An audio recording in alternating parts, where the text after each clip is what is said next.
Баршаңызға қайырлы күн достар, менің каналыма қош келдіңіздер. Бүгін сіздермен бірге өте дәмді болып шығатын медовый рулеттің рецептін ұсынатын боламын. Жасалуына бар жоғы 15-20 минут кетеді. Міндетті түрде дәл осы рецептпен жасап көріңіздер. Ешқандай торттан айырмашылығы жоқ.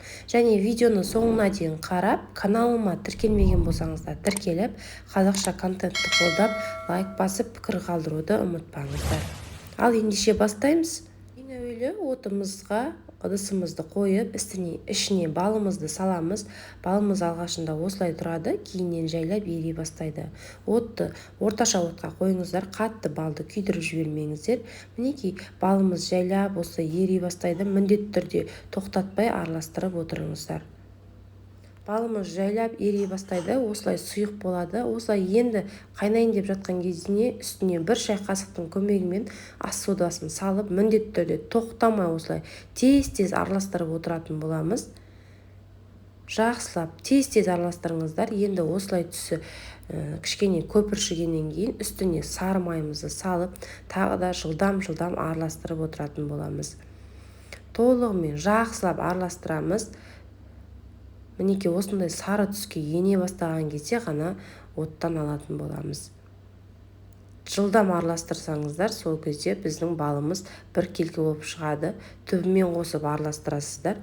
Мінекей осындай сары түс болғанда ғана оттан алатын боламыз. Енді бөлек ыдысымызды алып аламыз. Ыдысымыз құрғақ болуы қажет. Үстіне жұмыртқаларымызды салып аламыз. 3 жұмыртқаны салып, үстіне қантымызды қосып, венчиктің немесе миксердің көмегімен жақсылап араластыратын боламыз. Арасында шым-шым тұз қосып жібереміз де, толықтай жақсылап қантымыз ерігенше араластырып алатын боламыз.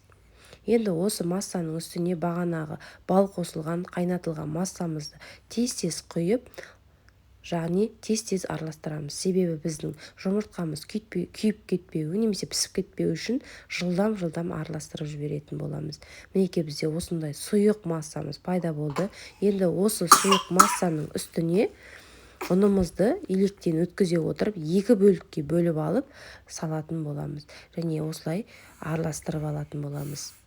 Құрамына қажетті заттарды описание бөліміне қалдырамын, төменнен қарасаңыздар болады. Және түсінбеген сұрақтарыңыз болса, комментарий бөліміне сұрасаңыздар болады.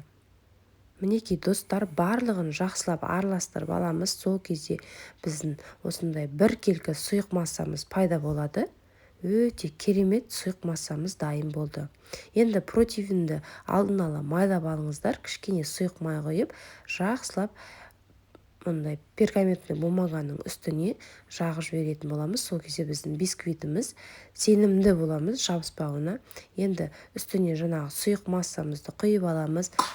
Қасықтың немесе лопатканың көмегімен 4 бұрышты қылып формасын жасайтын боламыз. Пешімізді осы уақытта қыздырып қоямыз. Алдын ала қызып тұрған пеште 15-20 минутта пісіріп алатын боламыз. Мінекей біздің толықтай бисквитіміз пісіп шықты, рулетіміз. Енді піспен-піспегенін шпажканың көмегімен тексеріп аламыз. Және ыстық күйінде дәл осылай орамалға салып орайтын боламыз. Енді кремімізді дайындаймыз. Ол үшін қаймағымыздың үстіне сахарный пудраны салып, венчиктің көмегімен жақсылап араластырып алатын боламыз. Сол кезде бізде қою дәмді креміміз дайын болады.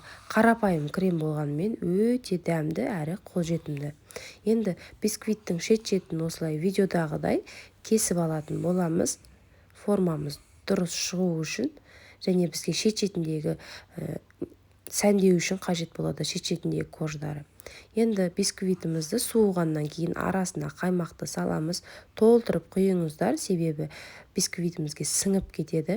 Сондықтан қаймақты молынан жағып, дәл видеодағыдай орап алатын боламыз.